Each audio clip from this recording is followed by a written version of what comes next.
Ration బియ్యం అమ్ముకుంటున్నారా? 10 రూపాయల కోసం ఆలోచిస్తే హెల్త్ పరంగా చాలా నష్టం అంటున్నారు నిపుణులు. మన దేశంలో కేంద్ర రాష్ట్ర ప్రభుత్వాలు బీపీఎల్ కుటుంబాలకు ఆహార భద్రత కల్పించడం కోసం చాలా తక్కువ ధరకు ప్రతి నెల రేషన్ బియ్యాన్ని అందిస్తోన్న విషయం మనందరికీ తెలిసిందే. ఎంతో మంది ఈ బియ్యాన్ని తీసుకుంటారు, కానీ వండరు ఈ రైస్ వండితే అన్నం మెత్తగవుతుందనో పురుగులుంటాయనో చాలా మంది ఈ బియ్యాన్ని వండటానికి ఇష్టపడడం లేదు. అలాంటి వారికి తాజాగా నిపుణులు ఈ బియ్యం ప్రయోజనాలేంటో చెప్పారు.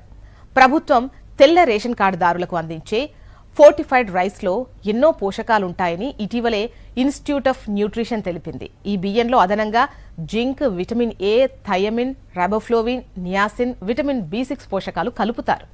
దీంతో ఈ రేషన్ బియ్యాన్ని ఆహారంగా తీసుకోవడం ద్వారా మహిళల్లో రక్తహీనత సమస్యను అధిగమించవచ్చు.